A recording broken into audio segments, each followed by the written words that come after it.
그래요. 주 안에서 만나 뵙게 돼서 반갑습니다. 이렇게 위에 올라오니까 반가운 얼굴들도 보고 참 좋네요. 네. 동석 선생님도 네, 전역하고 오고 한 번도 못 봤는데 그래요. 오늘도 하나님께서 우리에게 주시는 특별한 은혜가 있는 이 오후가 되길 주님의 이름으로 축복합니다. 우리 함께 하나님의 말씀 앞에 서서 하나님이 주실 말씀 우리 마음판에 새기는 귀한 시간 되었으면 좋겠습니다. 우리 시편 37편 23절에서 24절 말씀인데요. 우리 이 말씀 함께 같이 읽고 오늘 하나님이 주신 말씀 함께 나누겠습니다. 시편 37편 23절에서 24절 말씀입니다. 우리 두 절이니까요. 하나님의 말씀을 받겠습니다. 고백한 후에 한 목소리로 합독하겠습니다. 하나님의 말씀을 받겠습니다. 여호와께서 사람의 걸음을 정하시고 그의 길을 기뻐하시나니 그는 넘어지나 아주 엎드러지지 아니함은 여호와께서 그의 손으로 붙드심이로다. 아멘. 잠깐 함께 기도하겠습니다. 하나님, 코로나로 인해 많은 것들이 멈춰 있고 또 끝이 보이지 않는 이 시간 속을 우리가 살아가고 있지만 하나님은 여전히 살아계심을 우리가 고백하고 인정합니다. 또 한 번의 계절의 변화를 통해 어김없이 가을은 찾아왔고 또 우리에게 푸른 하늘과 또 아름다운 꽃들을 선물로 허락해 주시니 감사합니다. 그 자연을 보며 오늘도 살아계신 하나님, 이 만물을 운행하시는 하나님, 그리고 우리의 삶을 이끄시는 그 하나님을 경험하는 우리 삶이 될 수 있도록 인도하여 주옵소서. 우리의 모든 소망이 하나님께 있음을 고백합니다. 그 고백 위에 아름다운 믿음이 되게 하시사 우리의 상황과 환경 가운데 매몰되는 믿음이 아니라 상황과 환경을 뛰어넘어 전능하신 하나님을 바라보며 우리 삶에서 지금도 실제하시고 역사하시는 그 하나님의 역사의 주인공들 될 수 있도록 하나님 인도하여 주옵소서. 오늘도 하나님의 말씀이 우리의 삶을 견인하여 주시길 원합니다. 말씀이 삶이 되게 하시고 삶에서 하나님의 영광을 보는 귀한 은혜가 우리 사랑하는 대림교회 청년들에게서 일어날 수 있도록 하나님 역사하여 주옵소서. 무엇보다 우리 대림교회 청년부를 기억하여 주시고 우리 대림교회 부흥의 귀한 씨앗들이 되게 하시며 이 지역과 이 땅 가운데 아름다운 복음의 커다란 숲을 이뤄나가는 믿음의 사람들 될 수 있도록 하나님 축복하여 주옵소서. 주의 말씀 듣길 원합니다. 한 말씀 한 말씀이 우리 마음 가운데 새겨지게 하셔서 우리를 이끄는 힘이 되게 하시고 또 우리 삶을 변화시키는 능력 되게 하옵소서. 그렇게 일하실 주님을 기대하며 우리 삶의 이유 되시는 우리 주 예수 그리스도의 이름으로 기도합니다. 아멘. 이 시대를 살아가는 모든 예배자들을 축복합니다. 먼저 이 자리에서 예배하는 여러분을 축복합니다. 그리고 오늘 미디어로 예배하는 우리 청년들도 축복합니다. 몇 자리가 안 남았어요. 다음 주에는 이 자리가 꽉 찼으면 좋겠습니다. 많이 남았나요? 둘러볼까요? 그래요. 오늘 예배하러 오신 분들이 청년부 정예 멤버십이죠? 아마 지금 미디어로 예배 드리시는 분들은 자극받아서 다음 주에 올 거예요. 다음 주에 이 자리에 나와서 예배 드리라고 지금 제가 도전하는 겁니다. 오늘 청소년부 예배를 드리면서 제가 청소년부 아이들에게 그런 이야기를 했어요. 우리가 있어야 할 자리에 있지 않을 때 우리는 하나님으로부터 떠날 수밖에 없다. 그리고 죄로 물들 수밖에 없는 인생이 될 것이다 라는 이야기를 나누었어요. 우리가 잘 알고 있는 다윗이라는 사람, 다윗왕이 있죠. 다윗왕이 왜 밧세바를 범하게 됐을까요? 있어야 할 자리에 있지 않았기 때문이에요. 그렇죠? 지금 이스라엘은 전쟁 중이었어요. 부하들과 이스라엘 군대들은 다 전쟁에 나갔는데 다윗은 왕궁에 머물러 있었어요. 전쟁 최전방에서 지휘해야 되는 사람이 왕궁에 머물러 있었죠.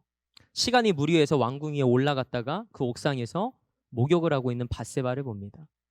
그래서 그 안에 정욕이 생기고 밧세바를 범하게 되는 거죠. 오늘 여러분이 있어야 되는 자리는 예배의 자리인 줄 믿습니다. 그런 의미에서 여러분 참 잘 오셨습니다. 우리 함께 옆 사람과 좀 이렇게 인사해 볼까요? 있어야 할 자리를 지킵시다. 그리고 있어야 할 자리에 있는 여러분과 제가 되길 원합니다. 요즘 우리 청년들 많이 힘들죠? 그렇죠? 네, 안 힘든가요? 안 힘들면 다행이고요. 아마 대부분이 많이 힘들 거예요. 영적으로나 기본적인 생활에 있어서 그리고 모든 힘겨운 시간 속을 우리가 지나가고 있습니다. 누구나 그렇지만 특별히 청년들의 삶이 더 그럴 거라는 마음이 듭니다. 그래서 이 시대에 청소년들과 청년들을 위해 기도가 절로 나와요. 하나님, 우리 청소년들과 청년들의 마음을 하나님께서 어루만져 주시길 원합니다. 저들의 삶을 믿음으로 붙잡아 주시길 원합니다. 라는 기도가 절로 나옵니다. 반복되는 일상이 우리 안에 계속되고 있고, 또 막막한 취업과 또 진로의 문제들, 그리고 숫자로 매겨지는 내 인생의 가치들, 그리고 끊임없는 경쟁과 비교의식 속에서 우리는 그렇게 숨막히는 삶을 향해 나아가고 있습니다. 물론 상황은 다르겠지만 저도 그 시간을 지나왔기 때문에 여러분의 마음을 조금 이해합니다. 여러분의 표정을 보니까 목사님이 뭘 아냐는 그런 눈빛인데 정말 조금 알아요. 저도 그 시간을 지나왔으니까요. 등산을 하다 보면 힘든 코스에 접어들게 되죠. 그렇죠?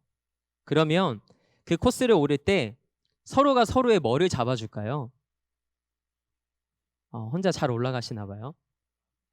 연애도 안 해보셨나 봐요. 다 못솔들이신가요? 뭘 하죠? 힘든 코스, 경사가 가파른 곳에 가면 손을 잡아주잖아요. 그런 경험이 없나 봐요. 안타깝습니다. 그때 내 손을 잡아줬던 그 손의 느낌이 굉장히 오래 갑니다. 제 아내와 잡았던 손은 아닌데 아직도 그 느낌이 기억이 나요. 그 자매가 기억이 나는 게 아니라 그 느낌이 기억이 난다는 거예요. 오늘 이 예배를 통해서 여러분의 삶을 붙드시는 그 하나님의 손길을 경험하는 이 예배가 되길 소망합니다. 한 라디오 방송에서 이런 이야기가 소개된 적이 있어요. 하루하루 살아가는 걸 버거워하던 자신에게 누군가가 다가와 이렇게 이야기를 했답니다. 많이 힘들지? 괜찮아. 우리 옆 사람에게 이렇게 격려해 볼까요? 많이 힘들지? 우리 팔짱은 좀 안 꼈으면 좋겠습니다. 우리 하나님 말씀 앞에 서는 시간이니까 바른 자세로 다리도 좀 꼬지 않았으면 좋겠고, 우리의 태도가 하나님을 향한 마음의 중심입니다. 자, 한 번 더 인사 봅시다. 많이 힘들지? 괜찮아. 전혀 안 괜찮죠. 근데 라디오에서 이런 사연이 나오는 거예요. 많이 힘들지? 괜찮아 라고 이렇게 위로하더래요. 근데 그 다음에 말이 너무 웃겨요. 내일은 더 힘들 거야. 많이 힘들지? 괜찮아. 내일은 더 힘들 거야. 제 귀를 의심했어요. 내가 잘못 들었겠지? 그리고 사연이 계속 나오는데 정말 그렇게 말했다는 거예요. 누군가가 찾아와서. 처음에는 웃음이 새어나왔는데 이야기를 곱씹다 보니까 그게 틀린 말이 아니라는 사실을 깨달았습니다. 우리 인생은 고난의 연속이죠. 맞습니까? 맞아요. 고난이 없는 사람은 없어요. 여러분 앞에서 저도 희죽희죽 웃고 있죠. 저는 고난이 없을까요? 그래서 이렇게 웃고 있을까요? 모든 사람은 다 고난이 있어요. 그러나 그 고난의 시간은 어떻게 될까요? 언젠가는 지나갑니다. 하지만 고통의 시간이 지나가는 게 중요한 게 아니라 그 고통의 시간을 어떻게 지나가느냐가 중요해요. 모두에게 고난과 고통의 시간이 있지만 나는 그 시간을 어떻게 통과하고 있는가, 어떻게 지나가고 있는가, 그것이 중요하다는 거예요. 잠언 16장 9절에 우리가 익히 잘 알고 있는 말씀이 있죠. 잠언 16장 9절이 앞에 화면에 나올 텐데 우리 이 말씀을 같이 한번 읽어볼까요? 시작. 사람이 마음으로 자기의 길을 계획할지라도 그의 걸음을 인도하시는 이는 여호와시니라. 우리 청소년부보다 더 심한 것 같은데 소리가 잘 안 들려요. 지금 이렇게 복화술 막 그런 거 하는 거 아니죠? 자, 한 번 더 읽어볼까요? 시작. 사람이 마음으로 자기의 길을 계획할지라도 그의 걸음을 인도하시는 분은 누구라고요? 여호와시니라. 우리가 정말 잘 알고 있는 말씀이죠. 그런데 이 말씀을 잠깐 띄워놔 주세요. 이 말씀을 다시 한번 이런 그림을 떠올리면서, 이미지를 떠올리면서 다시 한번 읽어봤으면 좋겠는데 어떤 이미지냐면, 공원이나 길을 걷다 보면 아장아장 이렇게 걸어가는 아이들이 있죠. 우리 한현수 전무사님 아들 이루가 이제 그 나이 때쯤인데 아장아장 걸어가는데 부모들이 어떻게 하고 있죠? 너무 각박하게 사시나 봐요. 아이가 아장아장 걸어가요. 막 넘어질 듯 말 듯해요. 그럼 부모가 어떻게 해요? 손으로 옆에 대잖아요. 아, 결혼을 안 해봐서 모르는구나. 조카들 있잖아요. 손을 이렇게 대서 넘어질까?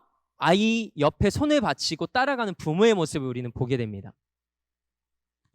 그런 모습 보셨죠? 공원이나 길거리에서 우리가 흔히 볼 수 있는 모습입니다. 자, 그렇게 부모가 자녀를 아끼고 소중히 여기는 그 마음의 이미지를, 그 모습을 한번 떠올려보고 이 말씀을 다시 한번 읽어볼게요. 자, 다시 한번 읽어볼까요? 시작. 사람이 마음으로 자기의 길을 계획할지라도 그의 걸음을 인도하시는 이는 여호와시니라. 그 아이가 가고 싶은 방향이 있는 거예요. 근데 불안해요. 근데 누가 그 손으로 양옆을 받치고 있어요? 누가 인도하고 있어요? 하나님이 인도하고 계시다라는 거예요. 오늘 본문 24절 말씀을 보면, 오늘 본문 24절 말씀은 이렇게 기록하고 있습니다. 그는 넘어지나 어떡하지 않대요? 아주 엎드려지지 않음은 여호와께서 그의 손으로 붙드십니다. 넘어질 수 있대요, 없대요? 넘어질 수 있대요. 여러분도 넘어질 수 있죠. 넘어진 때가 있죠. 지금도 넘어지고 있죠. 저도 마찬가지예요. 그런데 뭐래요? 아주 엎드려지지 않음은 주의 손이 우리를 붙드심이라 라고 기록하고 있어요.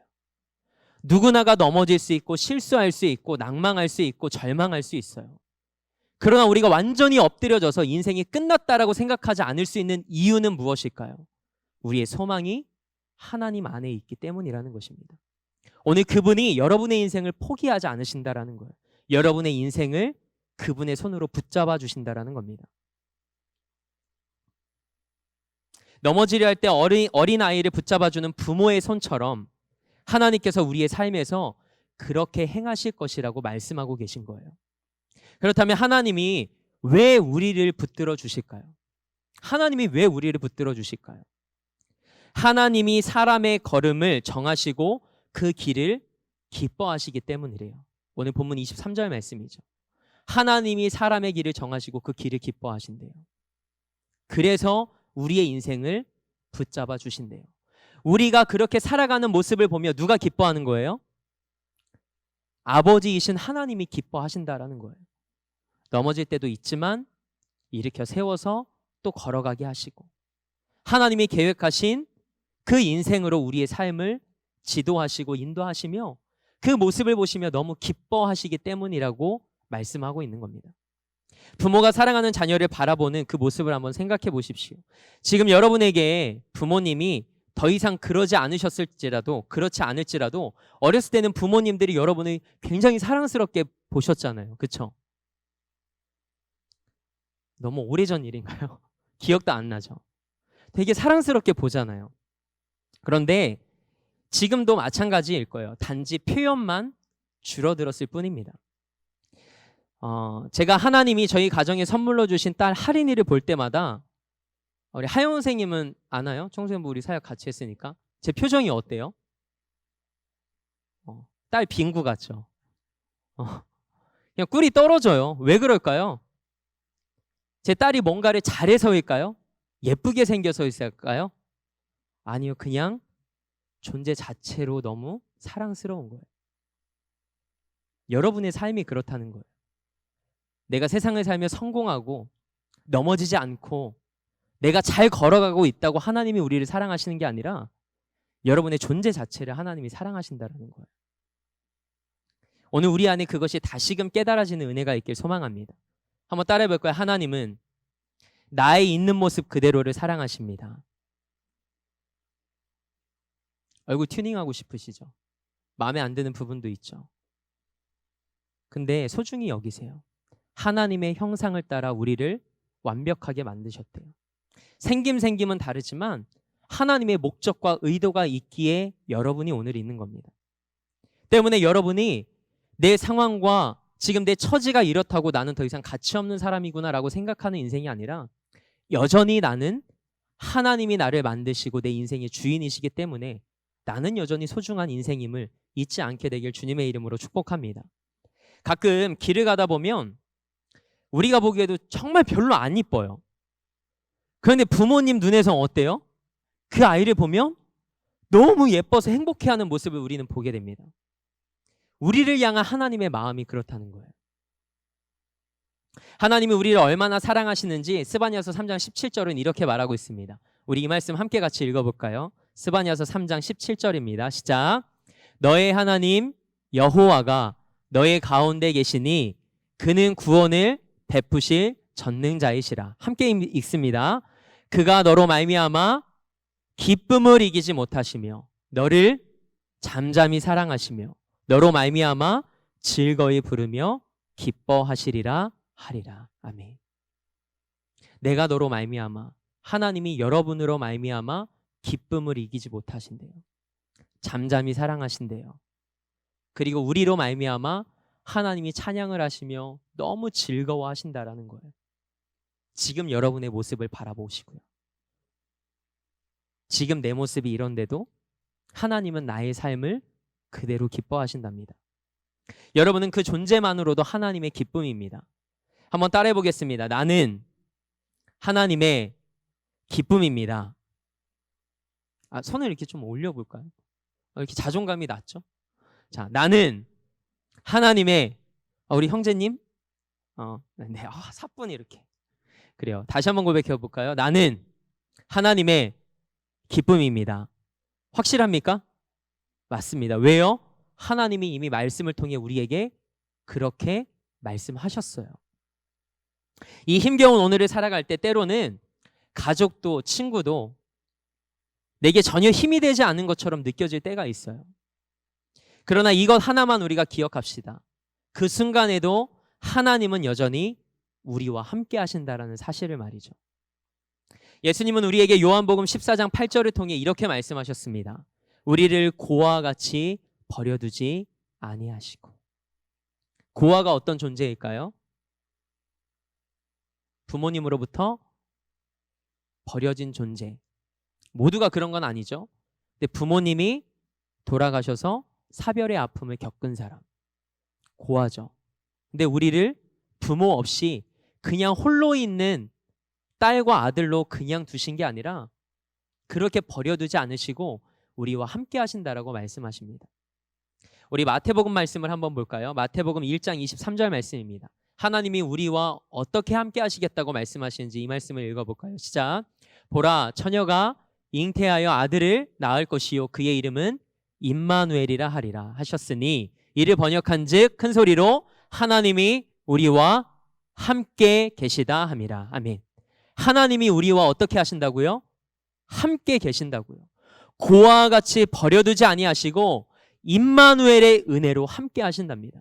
오늘 여러분에게 그 임마누엘의 은혜가 있길 주님의 이름으로 축복합니다. 나는 혼자가 아닙니다. 주님이 늘 나와 함께 하시는 거죠.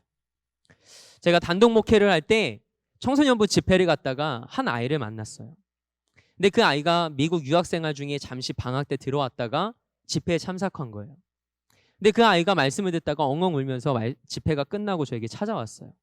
목사님, 저는 아직 영어도 잘 안 되고 소통이 되지도 않고 주변에 한국 사람이 아무도 없대요.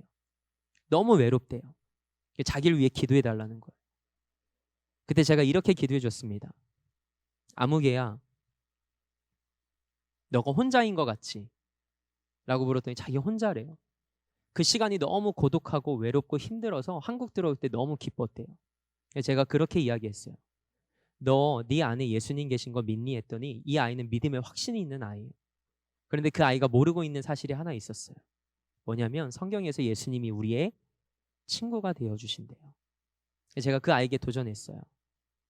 너가 혼자 있는 게 아니라 네 옆에 너의 베스트 프렌드로 늘 예수님이 함께 계신 걸 기억할 수 있었으면 좋겠다. 너는 예수님이 너 안에 계신 건 인정하면서 왜 그 예수님이 늘 너와 함께 하시고 너의 친구가 되신다라는 사실은 너는 깨닫지 못하니 이 말씀 붙잡고 남은 유학생활 잘 마치고 왔으면 좋겠다라고 이야기하고 그 아이를 축복하며 기도해 줬습니다. 하나님은 우리를 그냥 내버려 두지 않으세요. 언제나 함께 하신대요. 내가 실패할 때도, 내가 힘들 때도, 내가 인생의 내리막길을 걸어갈 때도, 내가 기뻐할 때도, 내가 사회에서 성공할 때도 하나님은 늘 우리와 함께 하신답니다. 오늘 이것이 우리 안에 다시금 하나님이 주시는 위로가 되길 주님의 이름으로 축복합니다. 자, 우리에 있는 모습 그대로 그래서 우리는 십자가 앞에 나아가야 돼요. 그리고 우리의 모든 아픔과 슬픔과 감정과 상처까지도 우리가 하나님 앞에 다 내어놓는 이 시간이 되길 원합니다. 예수님이 여러분을 찾아와 안아주실 겁니다. 그리고 따스한 품을 경험하는 이 시간이 되길 주님의 이름으로 축복합니다. 여러분 중에 어떤 분들은 이런 생각을 할지 모르겠어요. 예수님이 내 마음을 그리고 내 고통을 어떻게 아실까? 내가 아닌데 어떻게 아실까? 라고 반문하는 사람들이 있을지도 모르겠습니다. 그래서 성경은 우리에게 이렇게 이야기해요. 히브리서 4장 15절 말씀인데요. 히브리서 4장 15절 말씀을 같이 한번 읽어볼까요? 시작. 우리에게 있는 대제사장은 우리의 연약함을 동정하지 못하시리가 아니요 모든 일에 우리와 똑같이 시험을 받으시니로되 죄는 없으시니라. 아멘. 하나님이신 그분이 인간의 몸을 입고 오셔서 그분도 우리와 똑같은 고통을 당하셨고 육신을 가지셨기 때문에 참 하나님이시지만 인간의 육신을 입으셨기 때문에 우리와 같은 고통도 당하셨고 똑같이 주무시기도 하시고 똑같이 배고파 하셨던 분이라는 거예요. 예수님은 십자가상에서 인간이 당할 수 있는 가장 큰 고난까지 당하셨어요. 그래서 그분이 누구를 아신대요? 우리의 마음과 우리의 고통과 우리의 상처를 아신대요. 예수님이 우리에게 새롭게 시작할 힘을 주시고 여러분의 삶을 다시금 세워주시길 축복합니다. 왜냐하면 예수님이 우리에게 그렇게 말씀하셨기 때문이에요. 그 말씀을 붙잡고 믿음으로 시작하는 자는 그런 인생을 살게 될 줄 믿습니다. 오늘 여러분과 저의 삶이 그런 인생을 다시 시작하는 은혜가 있길 축복합니다. 인생의 사막을 지날 때 어떤 한 사람이 발자국이 하나 있는 것만 보고 예수님께 이렇게 물었대요. 예수님, 고통의 시간 예수님은 저를 혼자 두셨군요. 우리가 잘 알고 있죠. 풋프린팅이라는 스토리예요. 거기에 예수님이 뭐라고 대답하시죠? 가장 힘들 때 너 혼자 걸어간 게 아니라 내가 너를 업고 걸어갔다라고 말씀하시죠. 예수님은 우리를 버려두시는 분이 아니에요. 우리와 함께 걸으시는 분입니다. 오히려 우리를 업고 걸으시고 우리를 싸매고 안아주셔서 그 광야를 통과하시는 분이라고 성경은 우리에게 말하고 있습니다. 제가 20년 전에 영상 하나를 보다가 큰 은혜를 받은 적이 있어요. 제가 대학교 1학년 때거든요. 20년 전에. 박은규 목사님이랑 동기예요. 대학교 1학년 때 예수전도단이라는 그 찬양 집회에 갔다가 영상 하나를 보는데 그 영상을 보면서 제가 얼마나 많이 울었는지 몰라요. 눈물이 멈추지 않더라고요. 어떤 영상이었냐면 위에서 한 손이 내려와서 아래에 있는 손을 붙잡고 있는 거예요. 누가 더 힘들까요? 밑에 있는 사람이 힘들까요? 위에서 붙잡는 사람이 힘들까요? 진리자매님, 어떤 게 더 힘들까요? 네? 진리자매가 제일 힘들어요? 네, 그래요. 위에서 붙잡는 게 더 힘들죠. 그런데 밑에 있는 손이 이제는 그만 포기하라고 손을 놓습니다. 그래서 손목을 잡고 있던 걸 풀어요. 그런데 위에 있는 손이 그 아래 놓은 손을 포기하지 않고 끝까지 붙잡고 있는 거예요. 시간이 흐릅니다. 피가 흐르기 시작해요. 부들부들 떨리고 있어요. 피로 흥건해졌어요. 그런데도 포기하지 않는 그 손이 아직도 잊혀지지가 않아요. 제가 그걸 보고 집으로 돌아오면서 한참을 묵상하다가 왜 나한테 눈물이 흘렀을까? 왜 내 마음이 먹먹해졌을까? 묵상해 보았습니다. 그게 우리를 포기하지 않으시는 하나님의 손이었더라고요. 그걸 보는 순간 제 몸에 전율이 흐르고 눈물이 멈추질 않았던 거예요. 하나님이 이렇게 나를 사랑하시는구나. 나는 다 끝났다고 포기하고 다 놔버리는데 예수님이 내 인생을 포기하지 않으시고 끝까지 붙잡고 함께 가려 하시는구나. 그 영상이 20년이 지났는데도 아직도 생생하게 기억이 나요. 오늘 여러분과 저를 향한 하나님의 마음이 그렇다라는 거예요. 하나님은 여러분을 절대 포기하지 않으십니다. 하나님은 포기를 모르시는 분이시기 때문이에요. 세상은 능력과 보여지는 것으로 여러분을 줄 세웁니다. 그 나이에 이 정도 됐으면 인생 잘 살았네. 외모 잘 가꿨네. 자기 관리 잘했네. 스펙 잘 쌓았네. 보여지는 것으로 줄을 세우죠. 그러나 하나님은 여러분의 존재만으로도 사랑하신다라는 거예요. 내 스펙과 상관없이, 내 상황과 상관없이, 우리의 어떠함과 상관없이 그분은 우리 있는 모습 그대로를 사랑하시는 분이시라는 겁니다.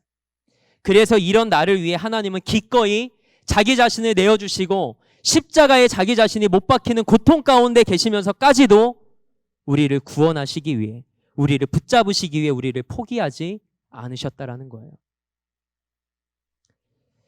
여러분, 노래 가운데 이런 노래가 있죠. 괜찮아 잘 될 거야, 이런 노래 있죠. 다 아나요? 저랑 세대가 달라서 아는지 모르겠네요. 이 부분밖에 몰라요. 어떤 노래인지 모르는데 CM송으로 나와서 그런지 몰라도 괜찮아 잘 될 거야, 이게 제 뇌리에는 박혀 있어요. 그러나 저는 여러분에게 막연하게 잘 될 거라고 말하는 게 아니에요. 근거 있는 자신감으로 저는 도전합니다. 그 자신감은 뭘까요? 하나님이 우리에게 그렇게 말씀하셨기 때문이에요. 그리고 그 말씀은 우리 안에 실제가 될 거기 때문입니다. 여러분, 성경을 영어로 뭐라고 그러죠? 구약을 올드 테스터먼트라고 그러죠. 신약은요? 뉴 테스터먼트죠. 뭘까요? 언약이라는 거예요. 약속이라는 거예요. 하나님이 우리에게 약속하시고 그것이 우리 삶이 되게 하시겠다고 우리에게 주신 약속의 말씀이에요. 하나님은 성경 곳곳에 우리를 사랑하시고 포기하지 않으시고 함께 하시겠다라고 말씀하고 계신 거예요. 저는 여러분의 인생이 하나님이 붙드시는 인생, 하나님이 책임져 주시는 인생이 되길 축복합니다. 저를 보면 여러분 좀 뭔가 느껴지는 게 있지 않아요? 키도 작고 생긴 것도 그냥 그저 그런데 좀 뭔가 자신감 있어 보이지 않아요? 우리 자매 그런 거 느끼지 않아요? 그래요. 느껴진대요. 다행이에요. 왜 그럴까요? 그냥 단순히 자존감이 높아서 그럴까요? 아니에요. 하나님의 말씀이 내 삶이라는 것을 제가 고백하기 때문이에요. 제가 가장 많이 하는 기도 중에 하나가, 우리 유나는 알 거예요. 청소년부 있다가 올라왔으니까. 유나야, 목사님이 기도할 때 뭐라고 제일 많이 기도한다고 그랬지? 하나님 저 쓰지 않으시면 하나님 손해인 거 아시죠? 저는 이 기도 제일 많이 해요. 하나님 저 안 쓰시면 하나님 손해인 거 아시죠? 알아서 하세요. 저 기도할 때 그렇게 하거든요. 제가 허리 아파서 2년 동안 사역을 쉬는데도 저는 불안하지 않았어요. 왜요?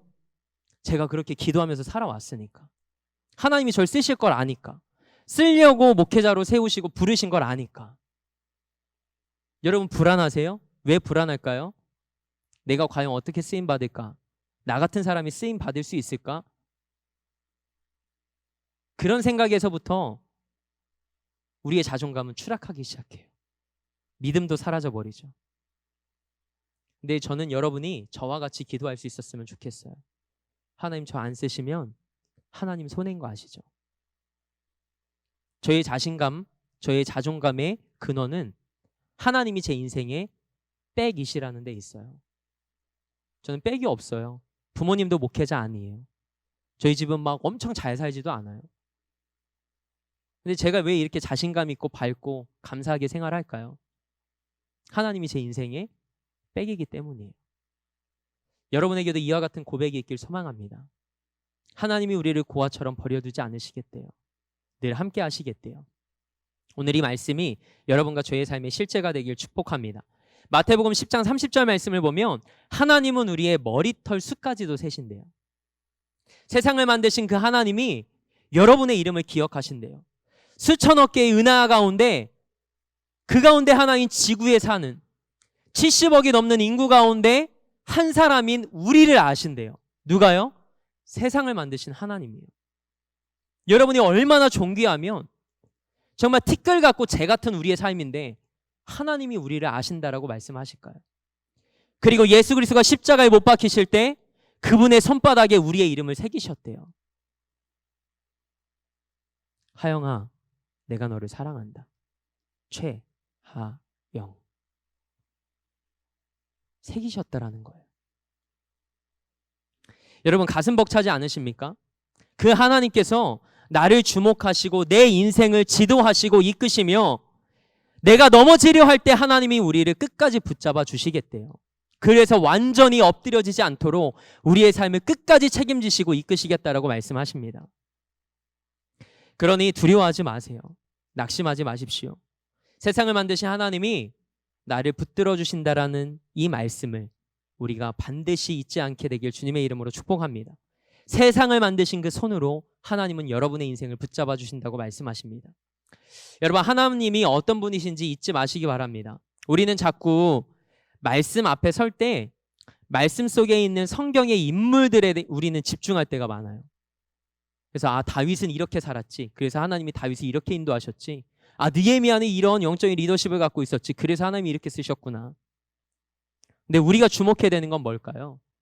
성경의 인물이 아니에요. 하나님이 그 사람들을 왜 쓰셨는지, 어떻게 쓰셨는지, 하나님이 어떤 분이신지를 아는 것이 중요해요. 그래서 성경을 읽을 때 하나님이 어떤 분이시고 그 하나님이 어떻게 일하셨는지를 보는 게 중요해요. 사람에게 시선을 뺏기면 안 돼요.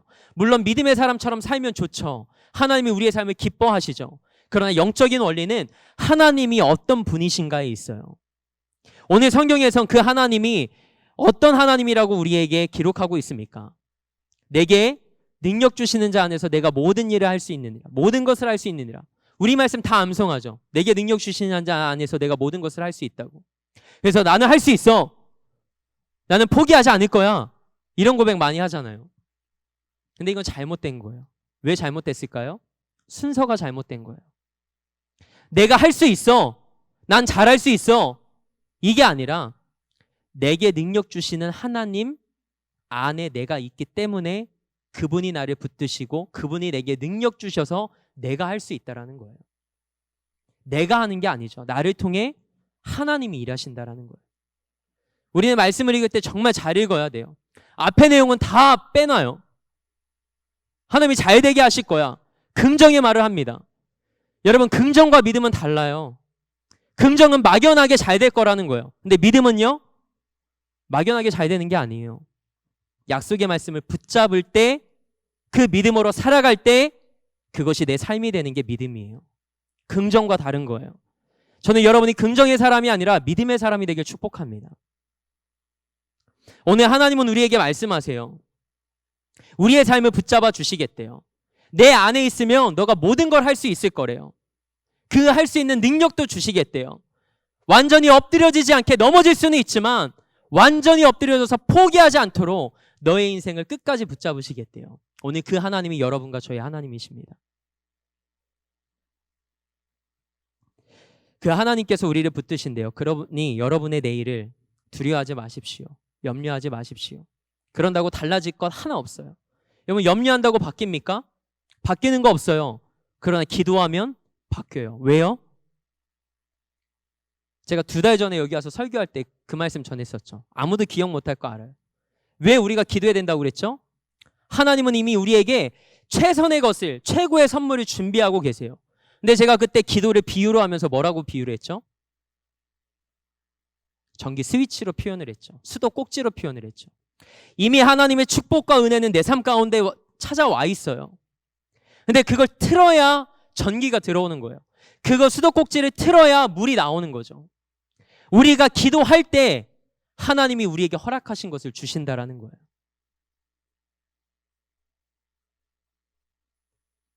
저는 여러분과 저의 삶이 그 좌절의 상황 속에서 걱정하고 염려하고 근심하며 절망한 자리에서 고꾸라지는 인생이 아니라, 나 못 일어날 것 같아, 나 너무 힘들어, 주저앉는 인생이 아니라 기도하고 하나님을 바랄 때 그분이 준비하신 그 축복의 물줄기가 여러분의 삶 가운데 가득 차게 되는 그 은혜의 역사들을 경험할 수 있게 되길 주님의 이름으로 축복합니다.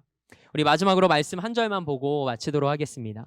이사야서 43장 7절 말씀인데요. 오늘 이 말씀 함께 읽고 말씀을 마치겠습니다. 자, 함께 읽어볼까요? 자, 큰 소리로 안 읽으면 더 할 거예요. 자, 더 하면 좋죠? 조금만 더 할까요? 저를 증오하는 눈빛으로. 자, 말씀 큰 소리로 읽어봅시다. 우리 크게 함께 고백하자고 이야기하는 거예요. 독려하는 겁니다. 함께 읽어볼게요. 내 이름으로 불려지는 모든 자, 곧 내가 내 영광을 위하여 창조한 자를 오게 하라. 그를 내가 지었고 그를 내가 만들었느니라. 아멘. 하나님이 우리를 뭐를 위해서 창조하셨대요? 내 영광을 위해 창조했대요. 여러분은 하나님의 영광을 위해 창조된 분들이에요. 그러니 내 모습을 바라보며 나는 왜 이럴까? 내가 이것밖에 안 되나? 나 같은 사람이 어떻게 하나님 앞에 쓰임 받을까? 낙심하지 마세요. 낭망하지 마세요. 우리가 바라봐야 되는 건 내 영광이 아니에요. 여기서 내 영광은 누구의 영광이에요? 하나님의 영광이죠. 내 영광을 위해 살려고 하니까 지금 내 모습을 바라보면서 좌절하는 거예요. 내가 이것밖에 안 되나? 내가 옛날엔 잘 나갔는데. 여러분이 잘 나갔을 때 이제 고등학교 시절이겠죠. 대학교 시절이나. 그때 나 진짜 괜찮았는데. 내 영광을 위해 사는 거죠. 그러니까 지금 모습 보며 비교하며 낭망하는 거예요. 근데 우리는 어떤 존재래요? 하나님의 영광을 위해 창조된 자래요. 나의 어떠함과 상관없이 하나님은 우리를 쓰시겠대요. 우리의 모습 그대로를 사용하시겠대요. 우리 권사님 50대, 60대가 돼도 하나님은 쓰시겠대요. 꿈은 청년들만 꾸는 게 아니에요. 청소년들만 꾸는 게 아니라 우리 뒤에 계신 전도사님들도 꿈 꾸셔야 됩니다. 잘 때 자는 꿈, 그 꿈 말고요. 하나님이 내 인생의 후반전을 어떻게 쓰실까? 우리는 오늘도 꿈꾸는 자가 되어야 돼요. 왜요? 하나님이 우리를 그분의 영광을 위해 창조하셨기 때문이래요. 나는 50대고 60대 쓰니까 나 같은 사람 뭘 할 수 있을까? 이런 인생이 아니라 하나님이 나를 위해 어떤 영광을 받기 위해 나를 만드셨을까? 오늘도 그것을 묻고 기도하며 나의 내일을 위하여 믿음으로 달려나갈 수 있는 여러분과 저의 삶이 되길 소망합니다. 여러분의 인생은 여기가 끝이 아니에요. 과정 속에 있습니다. 아까 이야기했죠? 모든 사람에게 고통의 시간은 있어요. 그런데 어떻게 지나가느냐가 중요해요. 코로나 때문에 우리의 일상이 다 무너졌어요. 루틴도 다 깨졌잖아요. 사이버 강의 인강 듣는 게 제일 편하죠. 이제 학교 가기 싫죠. 청소년부 아이들은 학교 가기 싫대요. 매일이 공휴일이잖아요. 이제 격주로 가니까 너무 힘들대. 매일 가던 학교가. 우리 인생이 그래 버렸어요. 그런데 그게 끝이 아니라는 거예요. 이 시간 속에서 내가 어떻게 준비하고 내가 어떤 존재인지를 알고 오늘 이 시간을 허투루 쓰지 않고 정말 가치 있는 그것을 위하여 내가 준비해 나갈 때 오늘 이사야서 말씀에 기록된 것처럼 하나님께서 여러분의 인생을 그분의 영광을 위하여 쓰실 줄 믿습니다. 오늘 그 은혜가 여러분의 삶을 가득 채우길 주님의 이름으로 축복합니다. 우리 지금 함께 찬양하기 원합니다. 주님은 절대 포기하지 않으시죠 라는 찬양이에요. 이 찬양의 가사가 이렇습니다. 내 모든 소망이 끊어졌다 해도 내 모든 기회가 없어졌다 해도 좌절과 절망이 나의 앞에 나를 기다린다 할지라도 주님은 나를 절대 포기하지 않으신다라는 거예요. 내가 모든 걸 포기할 때 내가 하나님 안에 거할 때 비로소 그분이 우리를 일으키신대요. 그분이 우리를 영원히 사랑하신다라는 믿음의 고백입니다. 오늘 함께 나눈 말씀, 여러분이 들은 말씀, 마음판에 새긴 말씀 기억하며 우리 이 찬양으로 함께 하나님 앞에 영광 올려드리며 믿음의 결단을 가지고 기도할 수 있는 이 시간 되기를 원합니다. 우리 함께 찬양하겠습니다.